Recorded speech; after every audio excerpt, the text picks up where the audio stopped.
आपका स्वागत है मेरे चैनल हिंदी ज्ञान गंगोत्री में। आज हम पढ़ने जा रहे हैं 12वीं कक्षा का पाठ 8 सुनो किशोरी। सुनो किशोरी, इसकी जो लेखिका है वो है आशा रानी वोरा। इनका जन्म पूर्व पाकिस्तान में हुआ था। उनका जन्म हुआ था 1921 में और उनकी मृत्यु हुई थी 2009 में। तो इन्होंने हमेशा औरतों के ऊपर लिखा है। औरतों की जो खूबियां हैं, जो उनके कार्य करने की क्षमता है या जिस प्रकार से उन्हें पीड़ित किया जाता है, इन सब को जनता के सामने लाने का कार्य उन्होंने अपने लेखन में किया है। और उनकी जो भी प्रमुख कृतियां हैं, जो उनकी रचनाएं हैं, उसमें उन्होंने हमेशा ये बताया है। तो उनकी जो प्रमुख कृतियां है, इसमें पूछता है आपको एग्जाम में कि प्रमुख कृतियां, तो 1 या 2 पूछ सकते हैं, 1 मार्क के लिए आएगा। तो भारत की प्रथम महिला, उनकी प्रथम कृति थी भारत की प्रथम महिला। अब हमें याद रखने का तरीका हम सीखते इससे। भारत की प्रथम महिला, दूसरा है स्वतंत्रता सेनानी लेखिका। अब क्या हो सकती, भारत की महिलाएं क्या हो सकती, स्वतंत्रता सेनानी भी हो सकती, लेखिकाएं भी हो सकती हैं। अब तीसरा क्रांतिकारी किशोरी। अब चौथी रचना स्वाधीनता सेनानी। और पांचवी जो रचना है वो लेखक और पत्रकार। तो उन्हें याद करने का तरीका सीखा है कि किस प्रकार से उनकी कृतियों को हम याद कर सकते हैं। भारत की प्रथम महिला, स्वतंत्रता सेनानी लेखिकाएं, क्रांतिकारी किशोरी, स्वाधीनता सेनानी और लेखक पत्रकार। इस प्रकार से उनकी कृतियां थी जिसमें उन्होंने स्त्रियों के ऊपर लिखा। और इसमें जो मुख्य पात्र है वो है उनकी सुगंधा की माँ, सुगंधा और रचना। इसकी जो विधा है, सुनो किशोरी की जो विधा है, मतलब जिस विधा में ये लिखा गया वो है पत्र विधा, क्योंकि पत्र लिखकर ये सब चीजें बताई गई थी। तो इसकी जो विधा है, जैसे कविता रहती है और मनोगत रहता है, कविता अलग अलग प्रकार की विधाएं रहती है, उसी प्रकार से ये पत्र विधा है। तो इसमें इस कहानी में ये बताया गया है कि जो माँ है वो बेटी की एक अच्छी सहेली होती है, बेटी की अच्छी मार्गदर्शक होती है और माँ से अच्छा कोई दोस्त नहीं होता। तो जो सुगंधा है उसका अपनी माँ से इसी प्रकार का रिश्ता रहा है। वो अपनी माँ को अपनी सखी समझती रही है और मन की हर बात उनसे कहती थी, और होना भी चाहिए।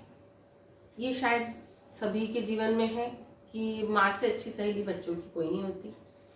और इसी का बड़ा एक फायदा है कि बच्चे अपने मन की हर बात माँ को बताते हैं और माँ उस चीज को सही क्या और गलत क्या ये अपने बच्चों को समझा सकती है और समझाती भी है। इसी प्रकार इसमें दिया गया है कि सुगंधा जो है पढ़ने के लिए जाती है और वहां पर उसकी दोस्ती रचना से होती है।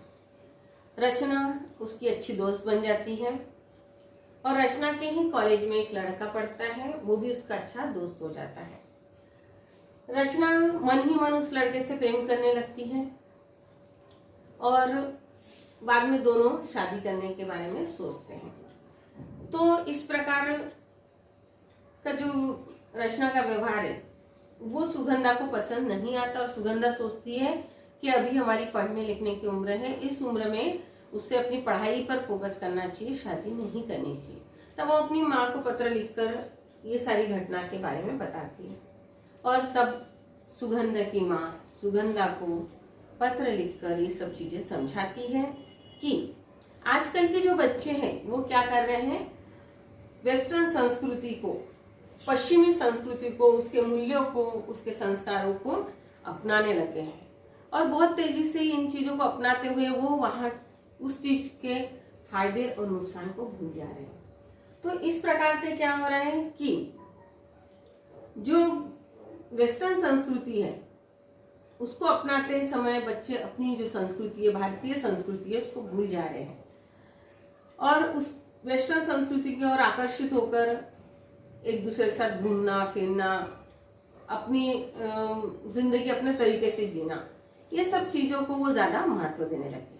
लेकिन अपनी जो भारतीय संस्कृति है, जो परंपरा है, वो बहुत ही महत्वपूर्ण और अच्छी है। अपनी जो परंपरा है वो कैसी है, गतिशील है। उसमें उपयोगी मूल्यों को लिया जाता है। अपनी जो परंपरा है उसमें समय के अनुसार परिवर्तन होते हैं। वो एक जल प्रवाह के समान है कि बहती धारा के समान है कि उसमें निरंतर एक पीढ़ी दूसरी पीढ़ी के बाद धीरे धीरे बदलाव आते हैं। लेकिन जो हमारी रूढ़ी है वो क्या है, स्थिर है, उसमें बदलाव नहीं आता। तो लेखिका कहती है कि हमें अपनी परंपराओं के अनुसार ही कार्य करना चाहिए।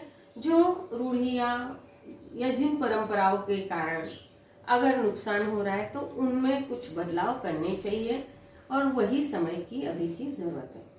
तो इस प्रकार से अपनी बेटी को समझाते हुए कहती है कि तुम अपनी सहेली से बात करो और उसे ये समझाने का प्रयास करो कि वो जो कर रही है वो सही नहीं है।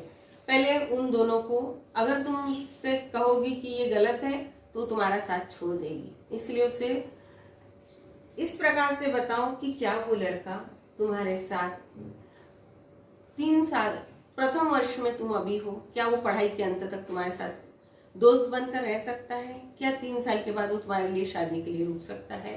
अगर वो तुम्हें तुम्हारी अच्छी और बुरी आदतों के साथ अगर स्वीकार करता है तो वो तुम्हारा अच्छा जीवन साथी है और इन सब चीजों के लिए अगर वो तैयार है तो दोस्ती रखने में कोई बुराई नहीं। लेकिन अभी उसे अपनी पढ़ाई की तरफ ज्यादा ध्यान देना चाहिए क्योंकि ये उसके पूरे जीवन का सवाल है। अभी अगर वो भावनाओं में बहकर अगर शादी कर लेती हैं तो उसके परिणाम आगे गंभीर हो सकते हैं। इसीलिए उसे अपनी माँ से, या माँ इस योग्य नहीं हो तो भाभी से या बड़ी बहन से बात करनी चाहिए और उसे पत्र लिखना चाहिए या उनकी सलाह लेनी चाहिए कि मेरे जीवन में कोई लड़का है और मुझे क्या करना चाहिए, मैं उससे शादी करना चाहती हूँ, क्या करना चाहिए। इस प्रकार का प्रश्न जिससे वो अपनी सहेली मानती हो या अच्छी दोस्त, अच्छी मार्गदर्शक मानती हो, उससे पूछना चाहिए और तभी किसी निर्णय पर पहुंचना चाहिए। ऐसा सुगंधा की माँ सुगंधा को बताती है और सुगंधा भी अपनी सहेली का साथ नहीं छोड़ती है और उसे समझाती है। और माँ कहती है कि तुम भी जानने का प्रयास करो कि वाकई वो लड़का उसके लायक है, अच्छा है, या वो उसका अच्छा जीवन साथी भविष्य में बन सकता है। लेकिन इन सब कार्यों को करते हुए भी तुम्हें बहुत ध्यान रखना होगा कि वो लड़का कैसा है, कि कभी कभी दूसरों की सहायता करने में हम स्वयं भी मुसीबत में पड़ जाते हैं, इसलिए हमें इस चीज का विशेष ध्यान रखना होता है। तो इस प्रकार से सुगंधा की माँ सुगंधा की एक बहुत अच्छी सहेली बनकर उसे जीवन के बारे में बताती है, उसका हर पल मार्गदर्शन करती है और कहती है कि तुम डैन लगाकर, डैन मतलब पंख, पंख लगाकर खूब ऊंची उड़ो, खूब उड़ान भरो, आसमान की बुलंदियों को छुओ पर जमीन से हमेशा जुड़ी रहो। तो इस प्रकार से वो अपनी बेटी के तरक्की में बाधा नहीं बनना चाहती, लेकिन इस प्रकार उसका हमेशा मार्गदर्शन करती है और अपनी बेटी को कहती कि वो अपनी सहेली का भी मार्गदर्शन करे। तो इस प्रकार माँ और बेटी का जो रिश्ता है वो बहुत ही सुंदर है। ये इस सुनो किशोरी पाठ में बताया गया है। धन्यवाद।